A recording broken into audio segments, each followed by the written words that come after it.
South India shopping mall festive and wedding celebrations సరికొత్త designs తో అద్భుతమైన కలెక్షన్.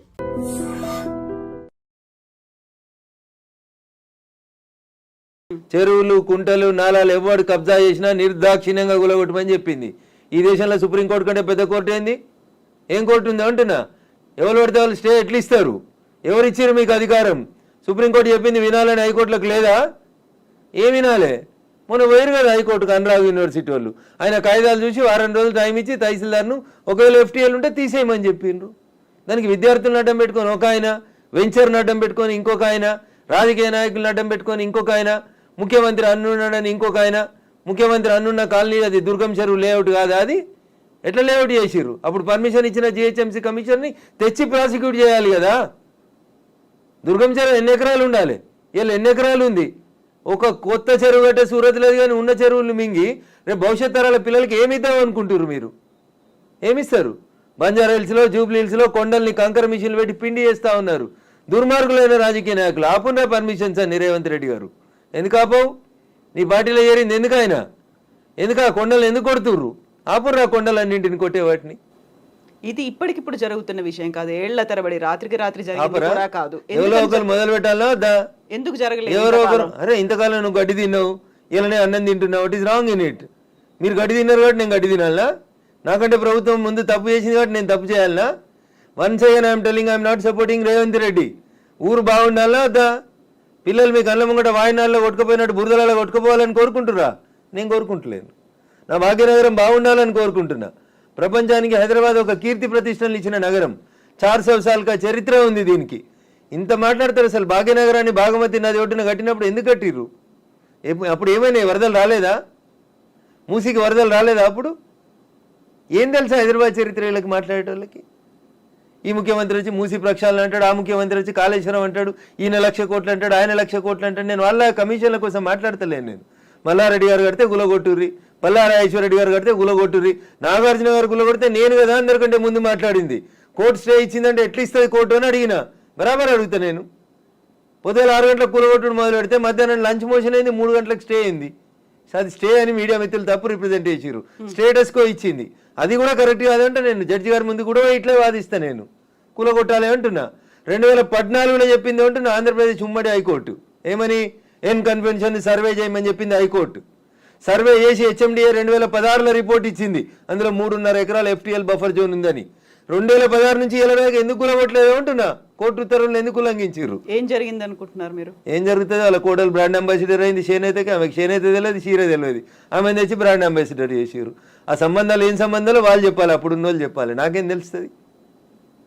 వాళ్ళకి ఆ రంగుల లోకంతో ఉన్న రక్త సంబంధం ఏందో వాళ్ళు చెప్తే బాగుంటుంది. నానోరు ఎందుకు ఖరాబ్ చేస్తారు?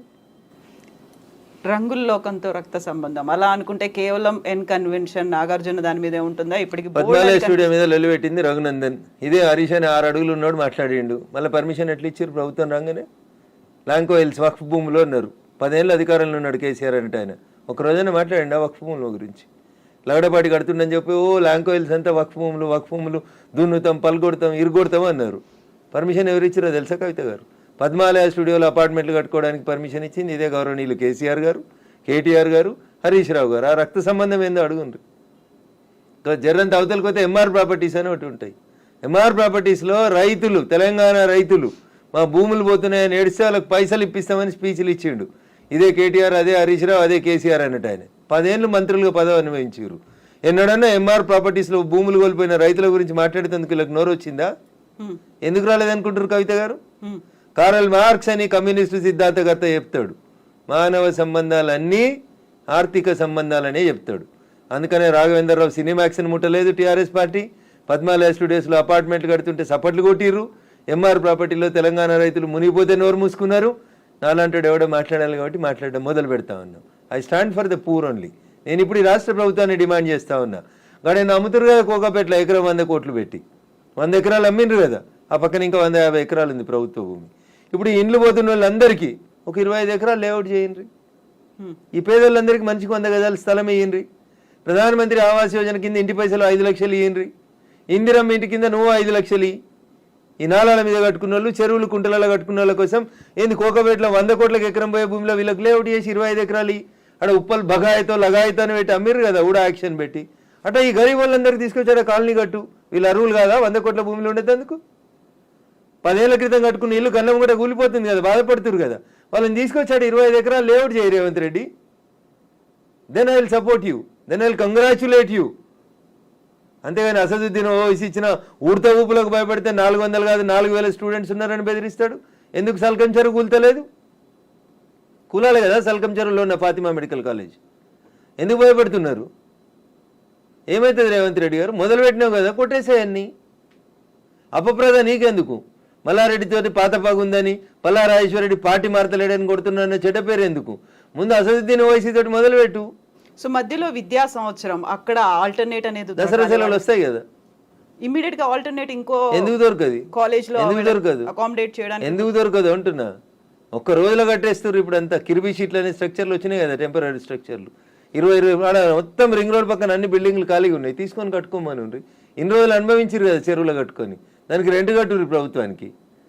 ఫీట్ కింద వసూలు చేయాలి రేవంత్ రెడ్డి గారు ప్రభుత్వం ఇవాళ.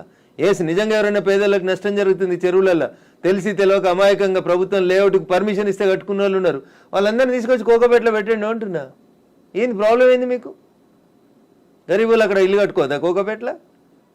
కట్టుకొని 100 గజాలి, 100 కాకపోతే 150 గజాలి, ఇంకా 150 ఎకరాలు ఉంది కదా ఆడ. నిజంగా నీకు హైదరాబాద్ శుద్ధి చేయడమే నీ లక్ష్యం అయితే రేవంత్ రెడ్డి గారు, కోకపేటలో ఉన్న 150 ఎకరాలలో ఎన్ని ఇళ్ళు పోతున్నాయో ఐడెంటిఫై చేయి, అందరికీ మంచికి 100 గజాలకు పట్టాలి. అప్పుడు ప్రజల్ని నర్శిస్తారు. ఇప్పుడు జీవో 111 కాదు, అంతకుముందు వాల్టా యాక్ట్లు ఇవన్నీ కూడా వచ్చాయి మన వాటర్ బాడీస్ ని ప్రొటెక్ట్ చేసుకో. నాకంటే ముందున్న వాళ్ళు ప్రతి ఒక్కరు తప్పు చేసిండని ఇప్పుడు నన్ను తప్పు ఏమని అడిగే అధికారం మీకు? అంటే ముందు నుంచి ఎందుకని ఫోకస్ పెట్టలేకపోయారు? ప్రెషర్స్ ఏమున్నాయి? ఎవరికి భయపడ్డారని మీరు? రాజకీయ నాయకులకి, రియాల్టర్లకి, వాళ్ళు ఇచ్చే పైసలకి. ఇంతకంటే ఎక్కువ ఏముంటుంది తల్లి? కట్టే కొట్టే తెచ్చిమంటే ఇంతే. రాజకీయ నాయకులకి ఎవరో ఫైనాన్స్ చేసేటోళ్ళు, ఫండ్ ఇచ్చేటోళ్ళు, ఎవరో ఒక బిల్డర్ ఉండి అన్న నేను ఈ చెరువు పక్కన జరంత మట్టి వచ్చి అమ్ముకుంటా అంటే అమ్ముకోమంటాడు, చూసి చూడనట్టు పొమ్మంటాడు, అయిపోతుంది. అది 1 పోయి 2 అవుతుంది, 2 పోయి 3 అవుతుంది. అట్లా వాడు పోసిండని వీడు పోసి, వీడు పోసిండని ఇంకోటి పోసి. సో ఇప్పుడు మనకి వానలు, వరదలు, ఇవి మునిగిపోవడాలు ఇలాంటివన్నీ ప్రతిసారి వచ్చినట్టే. ఇదంతా ఎకలాజికల్ ఇంబ్యాలెన్స్. ఎగ్జాక్ట్లీ, ఇదంతా ఎకలాజికల్ ఇంబ్యాలెన్స్. ప్రకృతిని కాపాడండి, పర్యావరణాన్ని ప్రేమించండి. లేకపోతే ఇప్పుడు మంచినీళ్ళు తాగమంటే బాటిల్ పెట్టినట్టు రేపు ఆక్సిజన్ సిలిండర్లు జబ్బ మీద వేసుకొని మీ మన్మరాలు తిరగాల్సిన దుస్థితికి పోతారు మీరు. ఆ పరిస్థితి రాకుండా కాపాడండి అంటున్నా.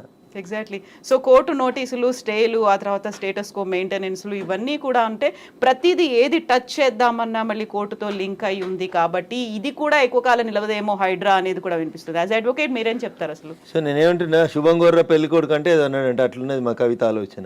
ఎందుకు కోర్టు ముందు నుంచి అనేది అదే కదా. కవిత ఆలోచన హైడ్రా కన్వెన్షన్ దగ్గరికి వెళ్ళింది అనగానే కోర్టు స్టే కోర్టు పరిధిలో మాట్లాడము అనే మాటలు ఎవరు? నేను మాట్లాడుతూనే ఉన్నా కదా రోజు.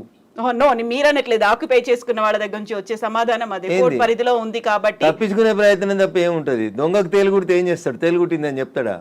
అప్పటికి నోరు మూసుకొని పోతాడు. గట్లే ఉంటుంది. ఏం స్టే ఉంది? ఏదో స్టే ఉంది అని ట్వీట్ చేసి ఏడ స్టే ఉంది? ఏ కోర్టులో స్టే ఉంది? ఏంది స్టే? స్టేలు సంవత్సరాలు ఉండొద్దని ఇదే సుప్రీంకోర్టు చెప్పింది అంటున్నా. మా గౌరవ న్యాయమూర్తులు అట్లా సంవత్సరాలు స్టే ఇయ్యరు. స్టే ఈజ్ టెంపరరీ అంతే. 15 రోజులు, నెల, 2 నెలలు, 3 నెలలు అంతే. స్టే ఏంది? 2014లో ఎన్కన్వెన్షన్ సర్వే చేయమని 2024 దాకా స్టే ఇచ్చిరా?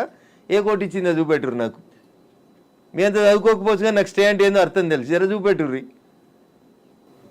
హైడ్రాకి విధి విధానాలు లేవు, సరిగా ఏది ఫామ్ చేయకుండానే ముందుకెళ్ళిపోతున్నారు. బుల్డోజర్ సర్కార్ని తీసుకొస్తోంది హైడ్రా పేరుతో అనే వాదనని ఎట్లా చూస్తారు మీరు? మీకు వచ్చిన కడుపు నొప్పింది. మీరు ఫేర్గా ఉన్నారు కదా, మీరు నీతిగా ఉన్నారు కదా, మీరు పర్యావరణం బాగుండాలని కోరుకుంటారు కదా, ఈ భాగ్యనగరం బాగుండాలని కోరుకుంటారు కదా. In what way you are agreed by it?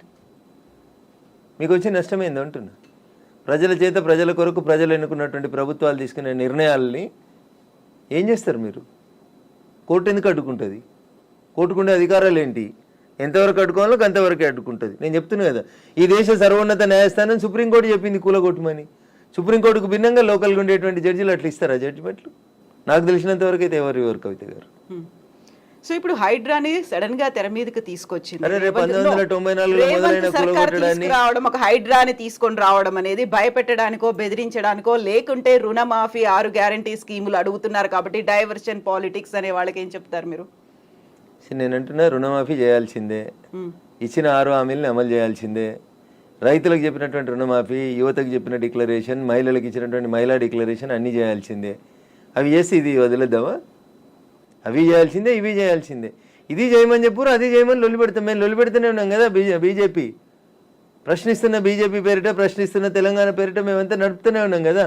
రైతన్నల రుణమాఫీ కోసం మాట్లాడితే హైడ్రా గురించి మాట్లాడొద్దా? బట్ అది డైవర్షన్ కోసమే చేస్తున్నారు అనే మాట. So I don't have any comment on this particular issue.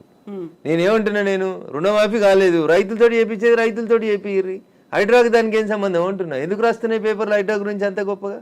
వదిలేసారు, ఆయన పని ఆయన చేసుకుంటూ పోతాడు, మీ పని మీరు చేసుకోరు. రుణమాఫీ గురించి మీరు రాయమంటే రాస్తారా? రాయరు కదా. రైతులు మాట్లాడితే మన పేపర్లలో హెడ్ లైన్స్ రావు కదా. ఏమవుతాయి మనకి?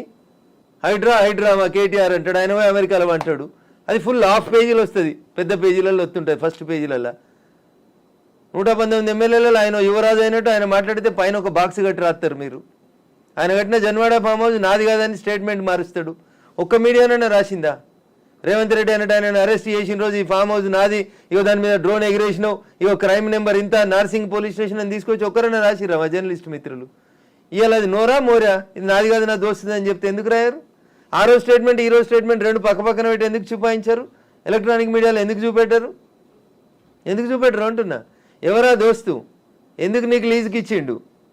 ఆయనకు నీకున్న వ్యాపార సంబంధాలు ఏంది? అది కదా మీరు బయట పెట్టాల్సింది. మునిపోయిన కంపెనీకి వారసుడు కదా ఆయన, నీకు జాగి ఇచ్చిన ఆయన, లీజ్ ఇచ్చిన ఆయన. 8,000 కోట్లు ఎగ్గొట్టిర్రాళ్ళు ఈ దేశంలో. అది మాట్లాడుకుందాం అట్లా. ఇవి మాట్లాడితే మంచిగా ఉంటాయి కదా. కవిత గారు ఆయన డింగ్ డింగ్ అని ఎగురుకుంటూ పోయి జొన్నవాడ ఫామ్ హౌస్ ఆ రోజు ఎందుకు చేసినావు? డ్రోన్లు ఎగురుతలేవా? తెలంగాణలో డ్రోన్ ఏడా ఎగురుతలేదా? డ్రోన్ ఎగిరేస్తే తప్ప ప్రతి పెళ్లిలో డ్రోన్ ఎగురుతుంది, ప్రతి బరాతులో డ్రోన్ ఎగురుతుంది, ప్రతి శ్రీరామనవమికి డ్రోన్ ఎగురుతుంది, ప్రతి వినాయక చవితికి లేకుండా ప్రైవేట్ ప్రాపర్టీ మీద ఎగరడం. నిజంగా ప్రస్తుతం ఉన్నటువంటి సమాజం దేనికి ప్రయారిటీ ఇస్తుంది? ఆర్థిక సంబంధాల చుట్టూ మాత్రమే తిరుగుతోంది. మళ్ళీ ఎన్నికలంగానే చాలా విరక్తి కలుగుతాను. మంచి అనిపిస్తుంది కదా, లేడీస్ కూడా ఛాలెంజింగ్ జాబ్స్ చేసినప్పుడు చాలా బాగుంటది. ట్రాఫిక్ అసిస్టెంట్స్ గా నియమించిన ట్రాన్స్జెండర్స్ అందరితో సాల్యూట్ చేయించుకుంటున్నారు. ఫుడ్ డెలివరీ ఇవ్వటానికి వెళ్ళినటువంటి డెలివరీ బాయ్ అనిల్ పై కళ్ళ ముందు